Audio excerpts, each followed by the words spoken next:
Pessoal, boa tarde, pessoal de casa. Hoje, dando sequência ao nosso estudo do livro A Caminho da Luz, vamos iniciar o capítulo 7. De que trata o capítulo 7? O povo de Israel.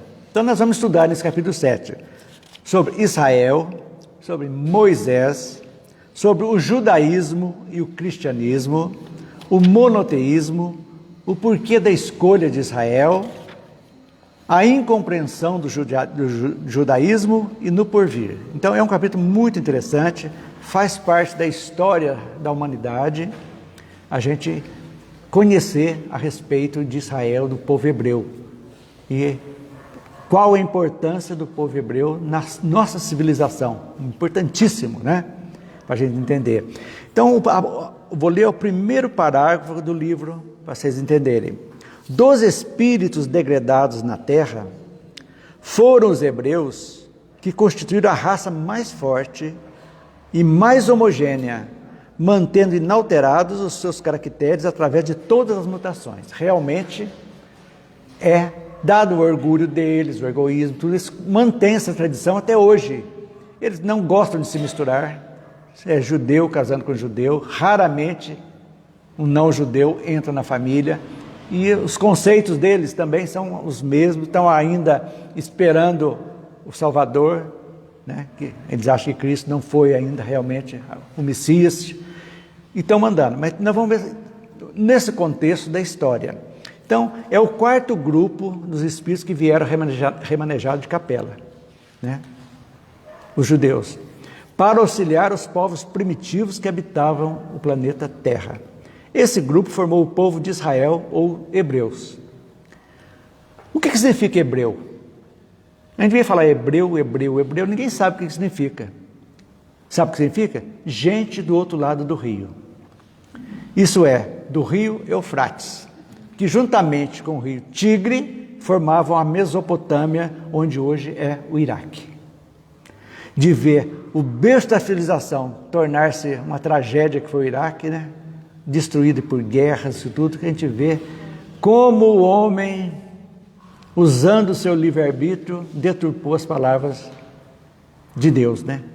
Porque o Alcorão também foi Maomé, foi enviado, nós vamos estudar aqui também para trazer tudo, e trouxe essas divisões entre eles, entre xiitas e sunitas, que deu origem, briga entre eles. Eles não só brigam com os judeus, como também entre essas divisões de interpretação do Alcorão. Uns interpretam de um jeito, outros interpretam do outro.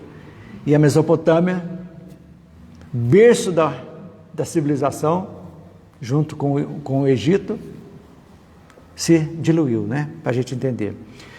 Então, de todas as civilizações dessa época, egípcios e indianos eram politeístas, nós já vimos aqui, tinham vários deuses, acreditavam em vários deuses, né?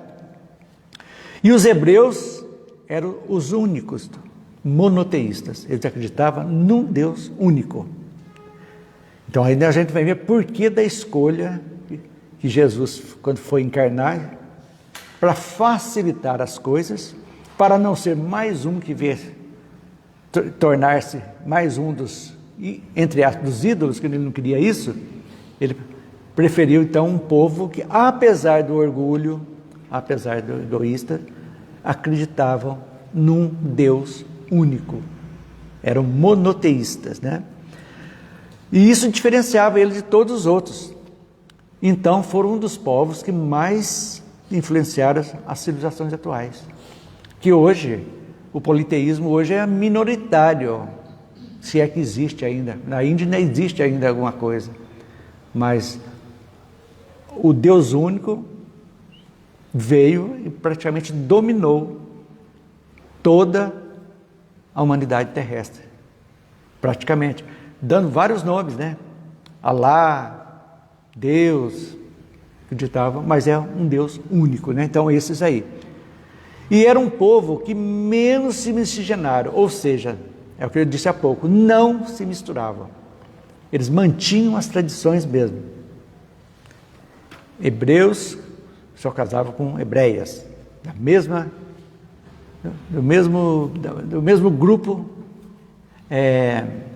a mesma etnia, não se modificava, né? Então era mais... e hoje ainda é fechada a comunidade hebraica, é muito fechada em si mesmo, a gente vê, né? Tanto é que na Segunda Guerra tinha o bairro lá em Viena, né? O gueto de Varsóvia, né? De Varsóvia, onde se reunia todos eles. E aí a gente vai vendo que realmente ainda até hoje uma sociedade muito fechada, muito fechada. O que mais nós podemos dizer?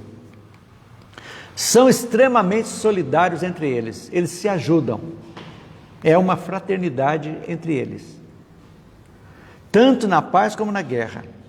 É muito interessante, quando a Guerra dos 6 Dias, em 67, entre judeus e árabes, então, quando o Egito invadiu, todos os povos invadiram, e Israel foi acuado e reverteu. Os judeus americanos doaram bilhões, judeus do mundo inteiro, de ajuda. Eles se solidarizam mesmo entre eles.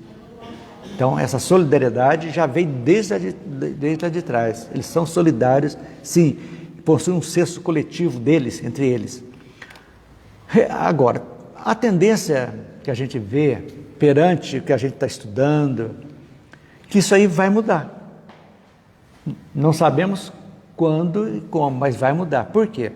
Porque tudo vai se converter, vai indo, afunilando numa situação só. Vai chegar num ponto que eles vão entender que esse Salvador, esse Messias, não tem tanta necessidade para eles, que tinham naquela época, que eram oprimidos, que não tinham terra, não tinham país, não tinham nada. Eles eram um povo errante. Tanto que vocês vão ver aqui, que tem muitas coisas que diz aqui ainda, que o livro foi escrito em 38. E Israel foi depois da Segunda Guerra que foi criado, inclusive por um chanceler brasileiro, né? Oswaldo Aranha, que foi da ONU, que foi criado o pedaço para eles. Então era um povo apátrida, não tinha pátria, viviam vagando, né? Então, essa segregação, né, vem do início da formação desse povo. Já foi um povo muito sofrido.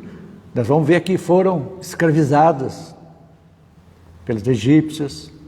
Então, as tribos eram muito escravizadas, é um povo sofrido na época. E o mais interessante é que mesmo com o sofrimento, eles não deixaram de crer no Deus e no Salvador que viria. Por quê? Porque os profetas lá do Antigo Testamento já estavam prevendo, já sabiam que viria um Espírito iluminado para tomar conta, para ajudar a evolução da Terra. Então, os profetas, Isaías já falava, e vários outros profetas já falavam da chegada desse Salvador, que eles entenderam que era aquele que ia lutar contra Roma. Por quê? Porque eles estavam sendo escravizados na época por Roma que mandava. Então eles queriam um Salvador guerreiro, que viesse para salvá-los da tirania dos opressores, que eram os romanos na época. E entendiam como sendo isso. E na realidade, Jesus veio com uma outra proposta. Não destruir o que Moisés fez, não.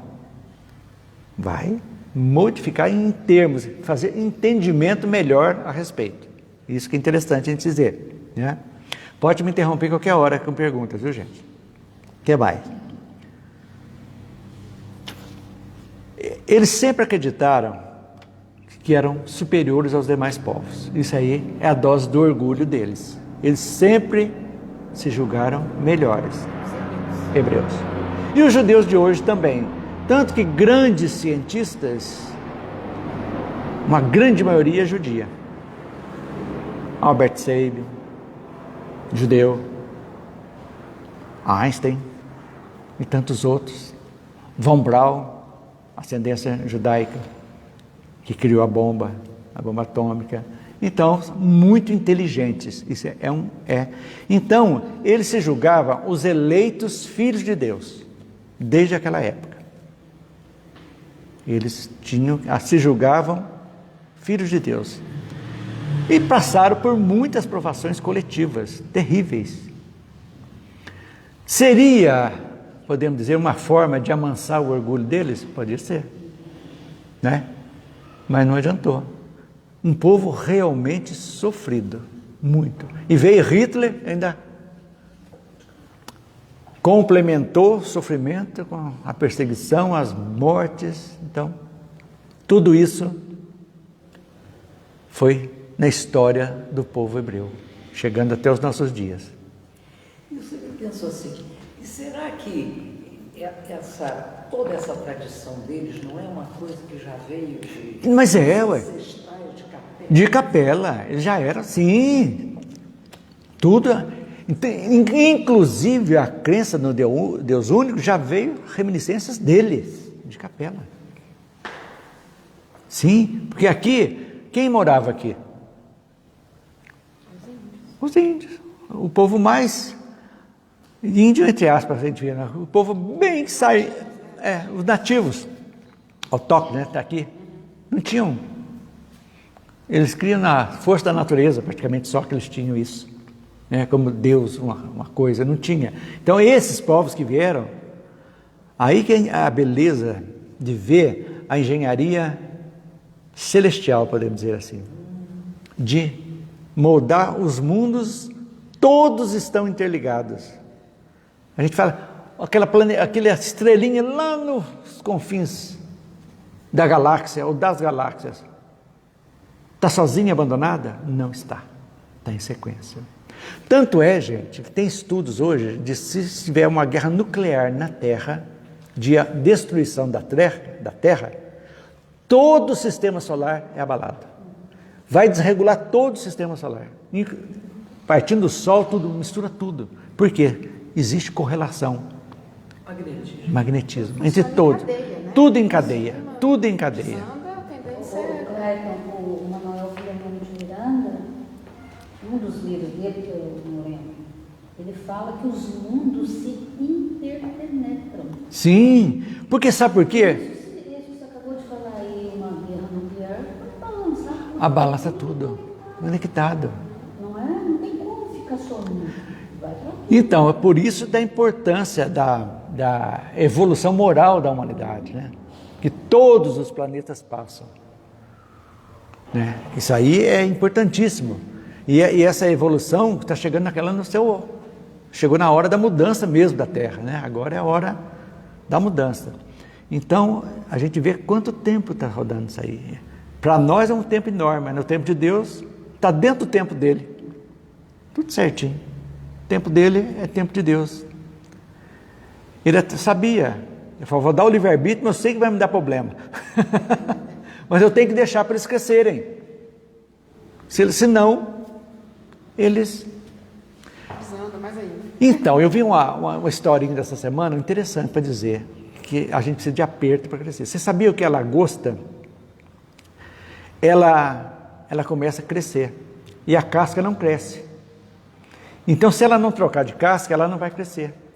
Então, ela chega numa época que ela se esconde nas pedras e vai esfregando até tirar aquela casca. Vem outra maiorzinha, ela vem, estou feliz, casquinha nova, vamos crescer. E vai sucessivamente trocando até o corpo acertar. Então, tudo depende de esforço. A águia, a história da águia é muito interessante. A águia chega uma época também que as unhas estão grandes, as penas já estão velhas, o que ela vai fazer? O bico, ela vai arrancar todas as penas, vai tirar as garras, vai afiar as garras, vai bater o bico até moer, muito alto.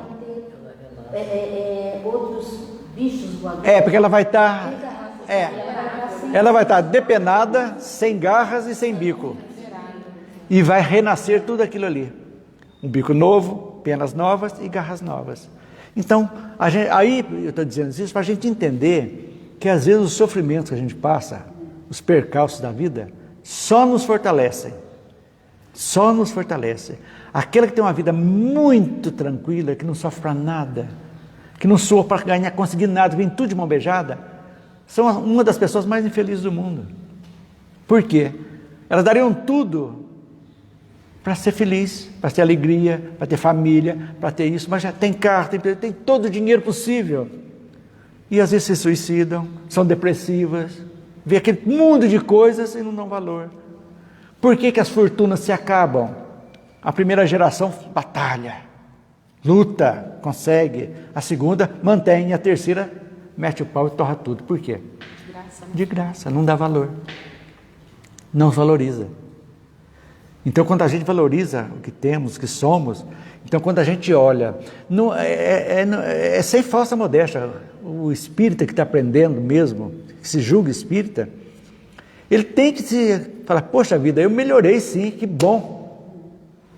Não é orgulho não, é orgulho do bem, podemos dizer assim, porque é uma realidade, porque o que eu era antes, eu não sou mais. Então isso, mas tanto aperto que eu passei, tive a oportunidade de ficar rico, por que eu não meti a mão naquele negócio lá? Eu tinha todo o dinheiro na mão, o poder, fazer aquilo, por que eu não fiz? Graças a Deus não fiz hoje, graças a Deus não fizemos. Se fizesse, podia estar na cadeia. E a culpa que estaria dentro de nós? Fala para nós. Esse é o grande problema, que nós escondemos de todo mundo, mas que está aqui, não tem como esconder. E a reparação depois, o que será, né? Hoje nós temos consciência disso, né? E isso é importante. É isso que a doutrina espírita ajuda na nossa evolução. Então, gente, salvação para o espiritismo chama-se evolução. Não é salvação, Jesus salvou, não. Jesus não veio salvar ninguém. Ele veio mostrar exemplo, ele veio exemplificar. Gente, o caminho é esse. Vamos seguir adiante. Mas só aqueles que entenderem, compreenderem e vivenciarem os ensinamentos, esse sim. Então, quando você lê, compreende e vivencia, automaticamente você está salvo, não está? Entre aspas. Por quê? Porque você evoluiu. Você não vai já pegar aquelas coisas, se apegar à ritualística, aquelas coisas lá, a um Deus mercador, que você dá isso que eu te dou isso. Vai acabar isso aí naturalmente. A vida já tem um novo sentido. É isso que é interessante. Não é verdade? O que mais? Senão não vamos saindo muito daqui e vamos embora. O judaísmo, então, vamos adiantar um pouquinho para a gente saber, tem sua origem na tribo de Judá. Daí a palavra judaísmo, é uma das tribos, judaísmo, que foi a tribo mais numerosa de Israel. Isso aí é para entender, cuja capital era Jerusalém, da tribo de Judá, onde o rei Salomão construiu o templo para abrigar a arca da aliança que está lá, onde estava guardada as tábuas da lei. Então, aí a história chegando para a gente. E quer queira, quer não, aqueles que não acham que não, o judaísmo influenciou sim, tanto o cristianismo como o islamismo. Não tenham dúvida disso. A influência chegou de lá, vem de lá. Então, o Velho Testamento, né? O que trata o Velho Testamento, para a gente entender? Tudo isso aqui sobre os hebreus, para a gente falar.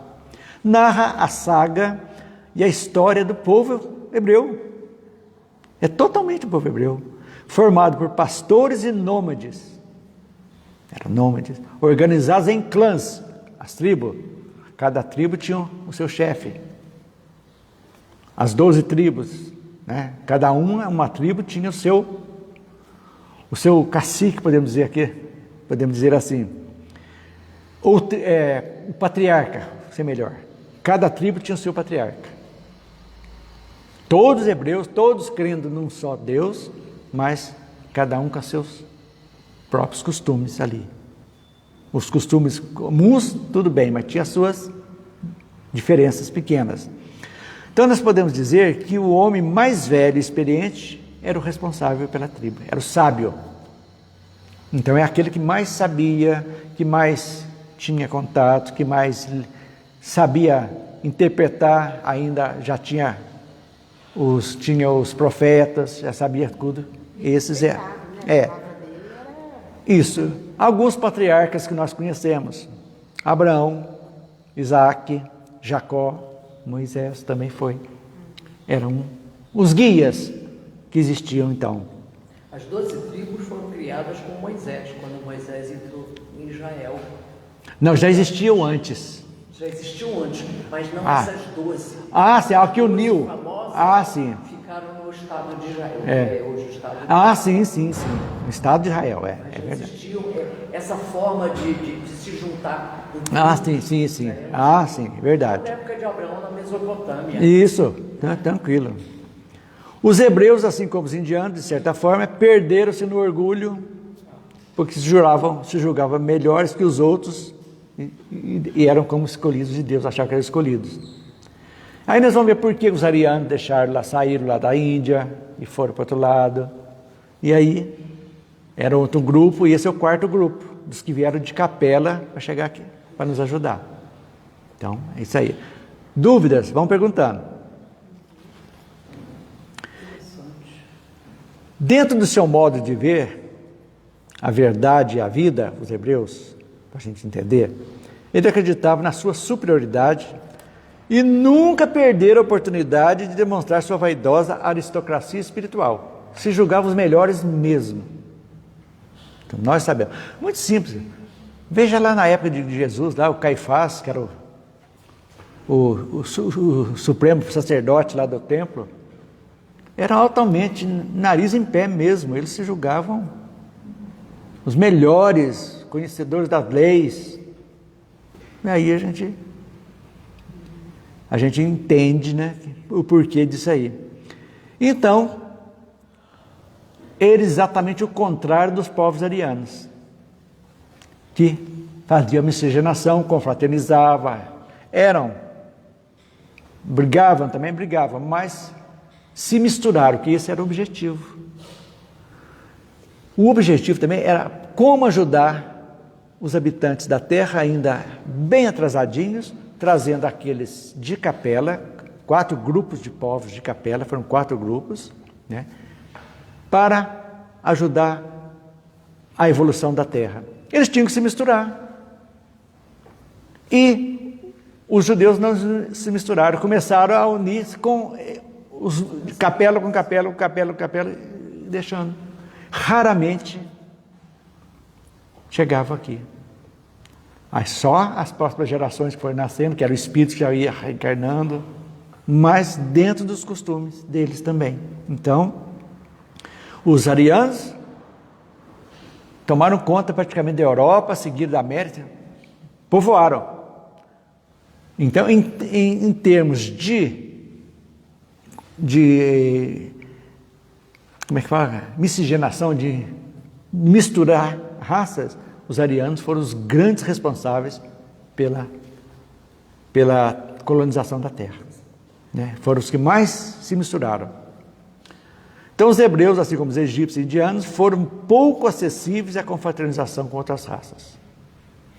Pouco acessíveis, não se misturavam, dificilmente se misturaram. Isso aí a gente vai notar. Olha, que sirva para exemplo para a terra, isso que a gente está vendo aqui, gente. Eles saíram de lá, de Capela, esses 4 grupos. Uns não tinham ideia de Deus dada, os arianos. Outros tinham, mas eram orgulhosos, achavam que só eles sabiam. Vieram, foram degradados, né, entre aspas, são convidados. Como é que fala? Compulsoriamente, vocês estão convidados compulsoriamente a ir para a Terra. Livre e espontânea pressão. Aí, vamos te ajudar, mas para vocês melhorarem, se melhorarem e ajudarem aquele povo lá. Tudo certinho? Vocês vão lá, ficam um tempo lá, depois, a hora que vocês compreenderem isso, vocês voltarão. Certinho? Certinho. Veio. Chegou aqui, deu no que deu, né? Então, não pode obrigar. É o livre-arbítrio, né? Que deu para todo mundo, né? Aí, essa confraternização, então, não teve. O que mais está para de Israel? O povo de Israel, num contrassenso, apesar do seu orgulho, ensinou mais do que qualquer outro povo a fraternidade, com uma fé soberana e eterna sem pátria. A fé deles era forte em Deus. Eles aceitavam aquilo, o sofrimento, tudo ali, achando que Deus, eles ainda era o povo escolhido e que o Salvador viria. Teria. Então, isso aí. E entre eles, as tribos eram muito fraternas mesmo. Isso aí não tenha dúvida. E aqui, como isso aqui foi escrito antes da criação do Estado de Israel, até então era um povo nômade. Tinha judeus em todas as partes do mundo, colônias judaicas. Na Rússia, na Polônia, na Alemanha, colônias grandes, Estados Unidos, uma das maiores, não tinha, né? Então, o povo de Israel tem sabido viver em todos os climas sociais e políticos. Eles viveram em tudo. Eles viveram no comunismo da Rússia, no nazismo da Alemanha, no liberalismo dos Estados Unidos e outros países da Europa. Tudo, eles conheceram tudo isso aí. Exemplificando solidariedade e trabalho. Contudo, a história desse povo é muito sofrida e dolorosa, servindo de lição para outros povos, em função das consequências prejudiciais do orgulho e do exclusivismo. Então aí nós vamos ver a causa e efeito. Era orgulhoso? Sofre. Não aprendeu? Sofre de novo. Mas será que essa questão também deles serem fechados assim, só entre eles, não era também devido às violências que eles sofriam, à discriminação? Será que eles não tinham... Não, a discriminação sofreu porque eles primeiro discriminaram, porque eles não gostavam de outros. Como é que estrangeiro, que judeu chama? É Goia? Acho que é Goia, né? Quem é de estrangeiro? Que judeus na língua hebraica é Goia, como sendo estrangeiro, eu não sei, eu não lembro, não me lembro mais. Mas é sobretudo por causa da religião também. Então, deixa eu ver se é Goia, mas acho que não é. Não é,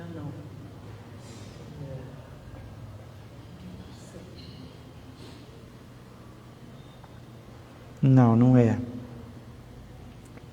Não sei. A gente lembra. A lenda da Torre de Babel. Vamos falar um pouquinho disso aqui, olha aqui. Interessante. O que o livro diz aqui a respeito? A certeza de Deus, isso aí. A aristocracia espiritual, pouco acessível à comunhão perfeita com as demais raças, tudo bem. Sem pátria e sem lar. É isso aí. Agora, antes, Moisés vai falar um pouco da Torre de Babel, mas nós vamos começar antes um pouquinho para a gente ver. Isso aqui, adiantar um pouquinho. A lenda da Torre de Babel é narrada no livro Gênesis da Bíblia. Conta que foi uma torre construída com o objetivo de chegar ao céu. Ou seja, quiseram desafiar Deus construindo uma torre que chegaria ao céu, evitando se dispersar pelo globo, contrariando as recomendações divinas. Quer dizer, eles queriam ficar ali, no céu, e não se misturarem. É lenda, está falando que é lenda, né? Contar isso aí. Diga. Goi ou gentios? Goi, né? É Goi. Goi. Palavra hebraica referindo-se para nações ou povos, também utilizado pela comunidade judaica. Aqueles que não são judeus, que não estão. Goi. Então, eu só coloquei mais um A, né? Legal. Bem lembrado. Deus teria se enfurecido com eles e feito com que não mais se entendessem, dando origem às diversas línguas naquele momento. Essa é a lenda. Tá todo mundo falando, vamos ficar aqui, vamos desafiar Deus, não vamos mudar, não, vamos chegar para o céu e deixa a terra aqui, vamos fazer essa torre. De repente todo mundo não se entenderam mais. Essa história, como muitas outras da mitologia judaico-cristã, tem equivalente em diversas outras culturas antigas, isso que é interessante a gente saber. Como os povos pré-colombianos também têm essa ideia do mesmo bloco da América Central, já tinha essa ideia também. Essa narrativa é uma clara alusão ao degredo dos povos de Capela na terra, sendo que nenhum outro povo sentiu tanto o exílio, nem mesmo os árias, pois não conseguiram se adaptar ao globo que recebeu, como os judeus. Eles ficaram realmente também revoltados, sentindo esse exílio.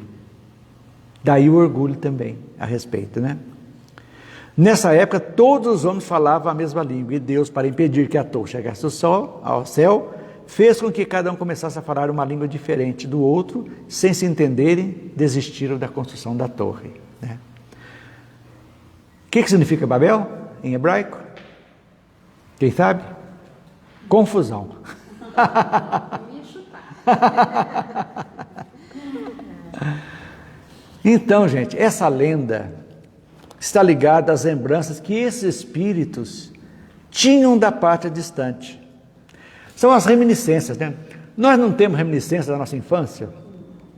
Às vezes, uma vida difícil, lá no comecinho, aquela dificuldade, dá aquela saudade imensa, aquela vontade, nossa Deus, era tão gostoso aquilo, aquela comidinha gostosa, fogão de lenha com gostinho de fumaça, às vezes, estava tão boa, que ninguém não tem mais, você não sente mais. São reminiscências, que na época estava muito forte dentro deles, porque mesmo com o véu do esquecimento, tudo renascendo aqui, aquilo estava muito latente, porque os primeiros foram a primeira reencarnação depois de lá, que foi aqui na Terra.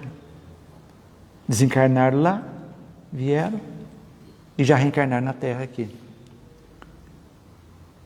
E como não tinha, foi difícil, né? A saga dos Capelinos fala lá, né, Geraldo? A diferença para achar os corpos certos, não sei se você já chegou nessa parte. Foi muito difícil para os geneticistas do espaço acertar aquele corpo chucro, com aqueles espíritos mais longilíneos, mais bonitos de Capela, para chegar num recém-saído da animalidade. Então, se perderam muitas encarnações, até fazer um perispírito condizente com os dois, compatível com aqueles que chegam e aqueles que recebem. Então, deu um trabalhão, e foram muitos e muitos anos, viu, gente? Milhares, já. Muitos anos, para a gente ver. Por isso que as coisas acontecem no momento certo. Deus não apressa, as coisas acontecem, e respeitando-se a ciência, isso é muito importante. Deus não podia falar assim, não, cria-se o corpo perfeito. Não, vai adaptar, tem que aprender. Porque essa adaptação vai ser bom para os antigos daqui e os novos que estão chegando. Já fazia parte ali da depuração deles. Depuração também, né? deles, exatamente. Já começou ali. Depurar ali. Gente, é uma coisa muito, muito doida para a gente pensar. O trabalhão que deu isso aí, né? Muito interessante isso aí. Muito mesmo. Então, os espíritos que formaram o povo de Israel com seu orgulho, de todos tiveram mais dificuldade para se adaptar com a nova situação. Foram os arianos. Já os hindus já foram mais tranquilos, né? Então, essa é a historinha de Israel. Agora vamos falar de Moisés um pouquinho. Começar agora, se não der, a gente continua na semana que vem. Quem era Moisés? Moisés foi um dos patriarcas hebreus, que passou a infância e a adolescência entre os egípcios, onde adquiriu os conhecimentos iniciáticos e teve primorosa educação junto aos faraós.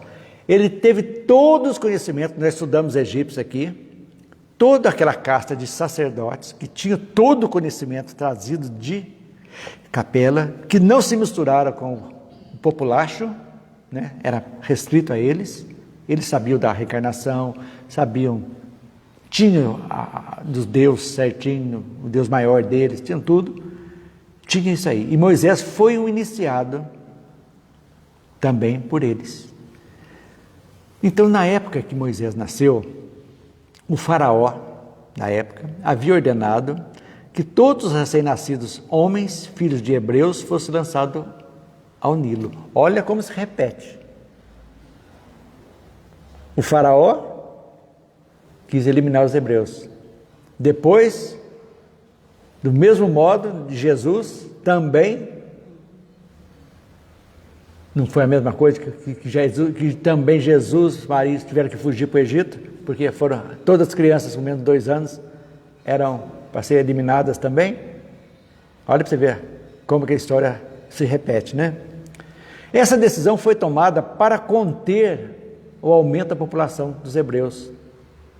Controle de natalidade. Os egípcios podiam aumentar, só que os hebreus estavam aumentando mais do que eles, e aí ficaram com medo. Porque estavam fugindo da terra deles, de Israel, hipoteticamente, de lá daquela região, da seca, não tinha mais o que comer. Aí foram indo para o Egito e foram se acumulando lá. Mas já tinha os hebreus lá antes. Isso aí foi depois que Moisés salvou eles. Não, pois é, mas quando sim. Moisés era criança, já havia essa ordem de matar, porque já havia muito hebreu ali. Exatamente, no Egito. No Egito. No Egito, né? No Egito. No Egito, isso é. Então, e essa época, os hebreus eram escravos no Egito também, exatamente. Então a mãe de Moisés, para salvá-lo, diz a lenda, colocou num cesto, né, de palha, né, bonitinho lá, e colocou entre os juncos, quando a filha do faraó Ramsés II, Hatshepsut, ela era princesa, depois foi rainha. Termutes, foi banhar-se e encontrou adotando a criança, dando o nome de Moisés. O que significa Moisés? Retirado das águas. E também é tão famoso cestinho de bebê. De bebê, Moisés, Agora, pesquisas novas estão dizendo que o faraó não era Ramsés, era um outro. Chegando agora, então isso aí a gente não vai entrar nesse mérito. Que agora recente acharam na genealogia lá dos faraós que não era Ramsés. Mas para nós não interessa. Não interessa é isso aí. Que ele... Agora vem a pergunta que não quer calar.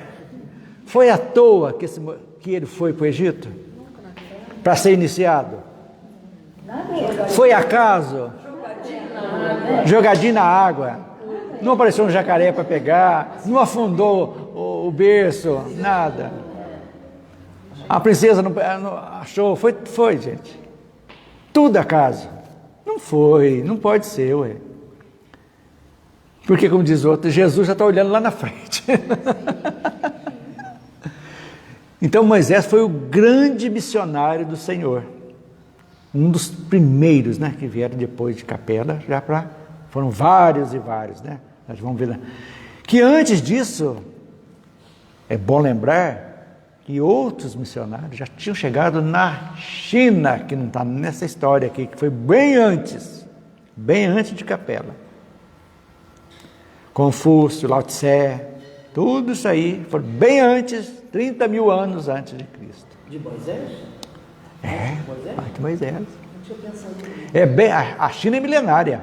Sim. Moisés aqui foi quanto? As tábuas da lei foi 1500 anos, mais ou menos, antes de Cristo. A China é 30 mil anos. É verdade. Então, vem de longe a nossa ascendência, né? Vem de longe. Então, vem lá. Teve como missão tirar seu povo da escravidão do Egito. Essa passagem é contada no livro Êxodo da Bíblia. E uni-los e guiá-los para encontrar a terra prometida. Agora, coisa interessante. E os 40 anos do deserto? Vamos ver isso aqui. Antes disso, vamos ver o que o livro fala no início aqui a respeito disso aí. Que eu já falei da lenda da Torre de Babel, não representa um mito das palavras antigas do Velho Testamento, porque o exílio da terra não pesou tanto as outras raças degradadas quanto na alma orgulhosa dos judeus. É isso aí. Sem procurarmos os seus antepassados anteriores a Moisés, vamos encontrar o grande legislador hebreu saturando-se em todos os conhecimentos iniciáticos do Egito Antigo. É o que eu disse há pouco. onde o seu espírito recebeu primorosa educação à sombra do prestígio de Termutes, filho de Ramsés II, cuja caridade fraterna o recolhera. Com Deus, né? Então isso aí é um fato. Mensageiro era um médium extraordinário, porque na realidade nós vamos ver que ele realiza grandes feitos com seus irmãos como ainda maravilhados, porque ele era um médium. As tábuas da lei foram recebidas mediunicamente, não tenha dito. Fiquei confusa aí. Mas apesar dele ter sido adotado por uma pessoa egípcia, né? Foi criado dentro de toda aquela coisa do Egito, mas ele sabia, ele tinha noção de que ele era um hebreu. Sim, sabia. E por isso que em um determinado momento... Não, quando não escondeu dela, a Termutes não escondeu. Ó, isso aqui, como estava vendo, ela se apiedou dele. Falou, não, é hebreu, mas eu vou adotá-lo, vai criar. Ele assimilou tudo aquilo de ensinamento que ele teve, mas resolveu usar a favor dos... Já como mensageiro de Cristo. Quer dizer, já libertar o povo da escravidão. É o sofrimento do povo. Já vê, olha já como o sofrimento dos hebreus é antigo. Tem uma coisa também interessante do Moisés, que é o seguinte, a abertura do Mar Vermelho para passar aquela gente toda, ele já estava estudando todo o movimento de lá, daquele pedaço. Das marés e tudo certinho. Tudo. Então, quando ele foi sabendo que naquele dia, naquele horário, ia dar um tempo que essa maré... Que ia afastar. Nem isso. Veio uma espécie de um tsunami, um vento, e aquilo demorou um tempo. Tanto é que quando chegaram os guardas egípcios, aquilo já tinha voltado, a água já tinha voltado. E é muito... Você falou... Mas aí... Vocês lembram do tsunami lá da Indonésia? Que o mar afastou? Um recuo muito longo para depois voltar destruindo tudo? Exatamente, o recuo. Isso aí, hoje a ciência já estuda isso aí.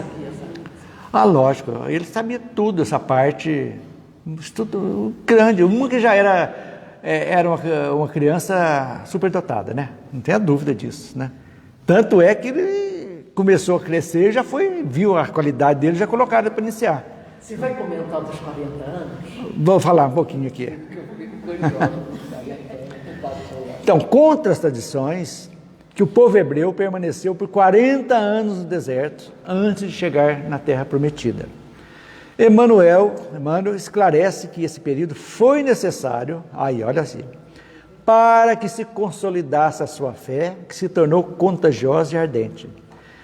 Olha, escuta isso aqui agora, esses 40 anos. Período necessário para que ocorresse uma renovação daquele povo, ainda rude e arraigado nas crenças egípcias, em um povo mais brando e aberto à nova realidade que os aguardava. Quem disse aqui?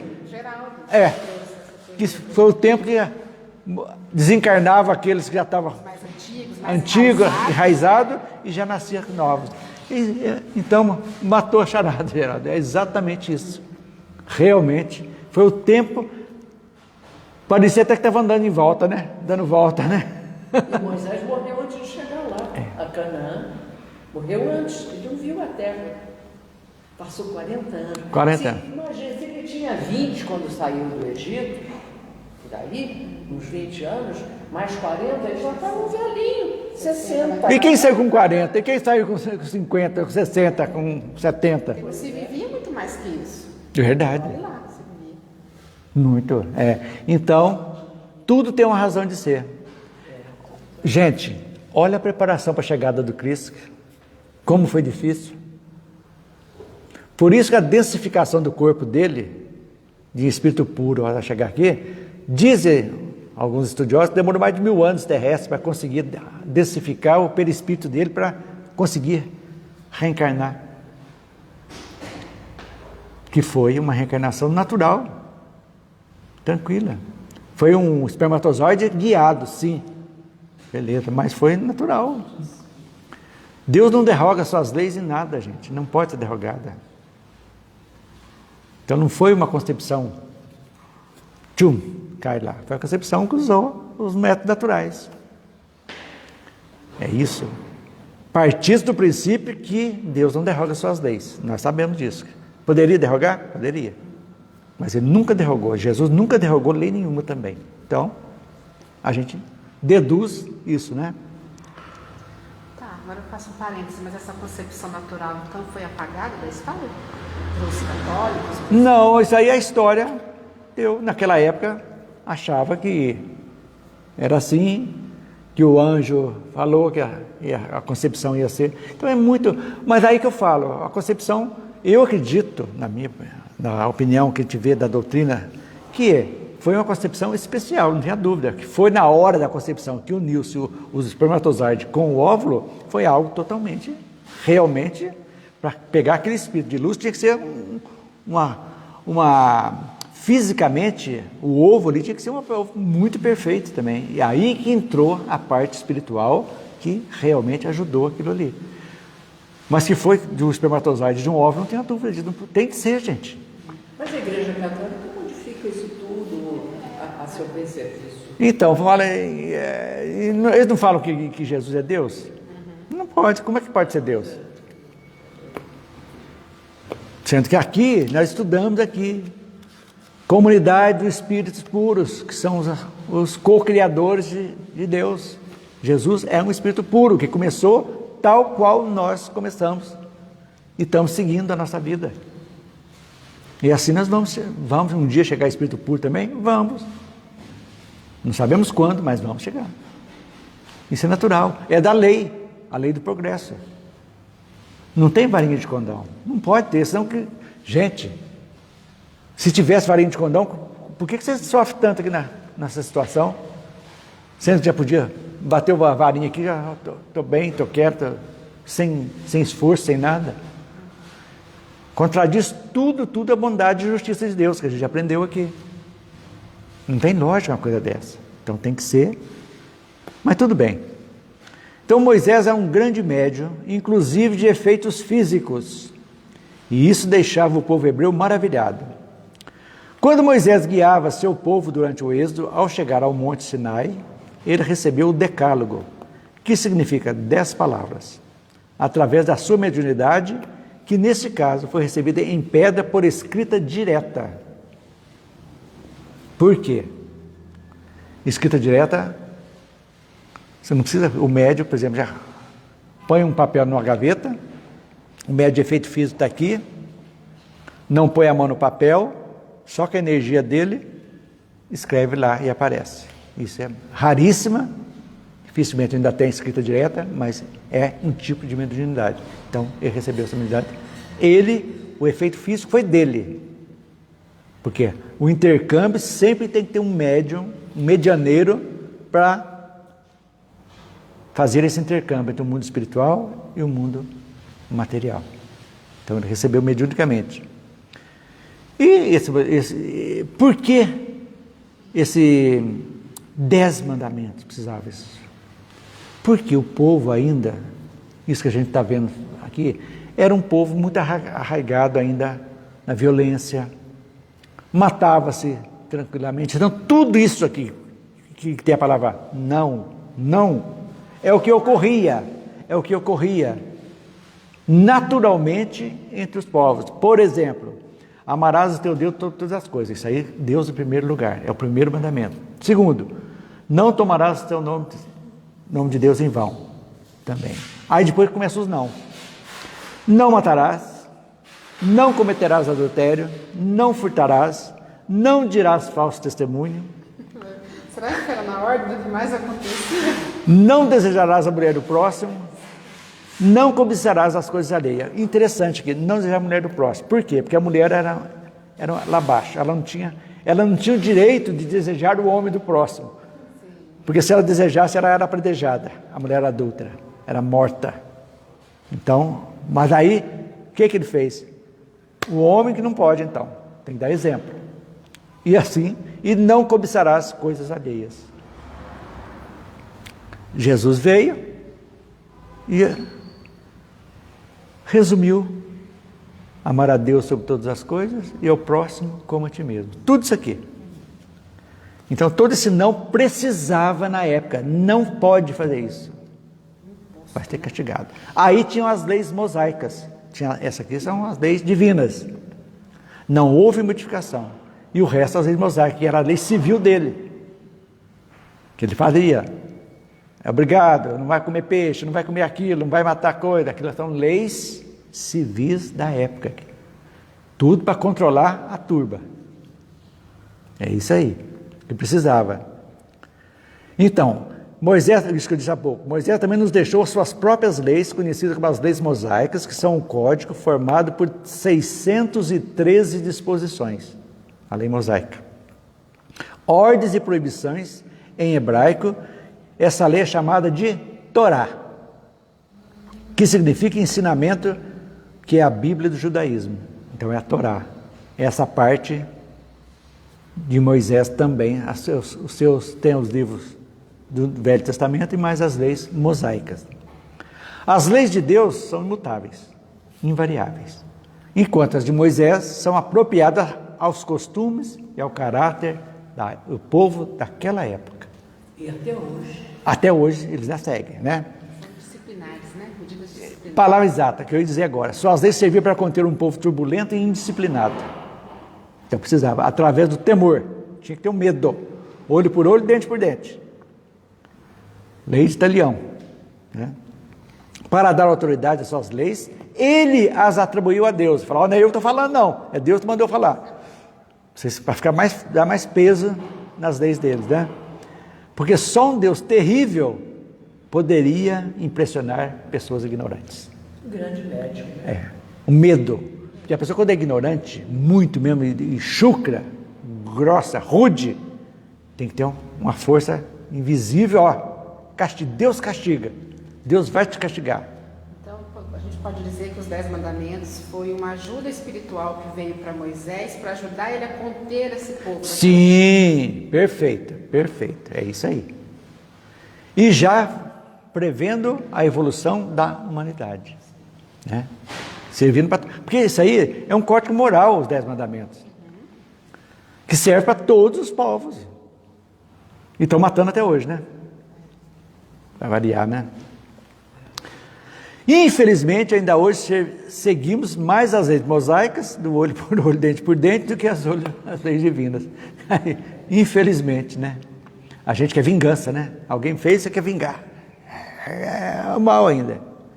Então, podemos dizer, então, para complementar aqui, a primeira revelação foi de Moisés, correto? Com os 10 mandamentos, as primeiras leis divinas que vieram foram que começou. A segunda revelação, quem foi? Quem, gente? Jesus, é isso.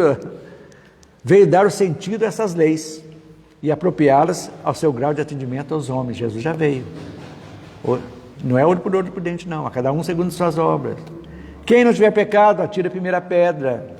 Com a medida que medir, serás medido. E assim foi modificando. Amar a Deus sobre todas as coisas e ao próximo como a ti mesmo. Porque se você amar o próximo como a si mesmo, muitas coisas dos 10 mandamentos já não vai fazer. Exatamente. Todas. Não é muitas, não, são todas as coisas. E nós temos também a terceira revelação, que é a doutrina espírita, que veio por meio de provas, né, irrecusáveis, mostrar a existência do mundo espiritual. Aí mostrar mesmo como que funciona o mundo espiritual. É isso que a gente entende. Então o Antigo Testamento é personificado em Moisés. O Novo Testamento em Jesus. E o Espiritismo não está personificado em ninguém. Porque ele é o produto do ensinamento dado pelos Espíritos. Não está personificado. Então não é kardecismo, é espiritismo, doutrina espírita. Kardec foi o codificador, só isso. Então não foi revelado, né, por um homem, foi pelos espíritos, vários espíritos de alta hierarquia. E o espiritismo, podemos dizer então, que é o consolador prometido por Jesus. É isso aí que ele diz lá. Então, através dos conhecimentos adquiridos dentro do Espiritismo e do Evangelho de Jesus, que nós temos a consolação das nossas dores, as nossas dificuldades e aprendemos a ter uma fé racional. Uma fé racional, ardente, baseada na razão mesmo. É aquela fé que cremos porque compreendemos, porque passamos a saber por que sofremos e também a saber da existência da vida futura. Que o sofrimento de hoje aqui nada mais é do que um degrau, às vezes, necessário para a nossa vida futura, que continua além túmulo. Isso que a gente precisa entender. E encerrando, e Moisés, que além de nos ter deixado o decálogo, ou seja, os 10 mandamentos, base da lei de Deus, que serviria como base para todas as religiões, também nos deixou o Pentateuco, que em grego significa os 5 rolos, que formam o Velho Testamento.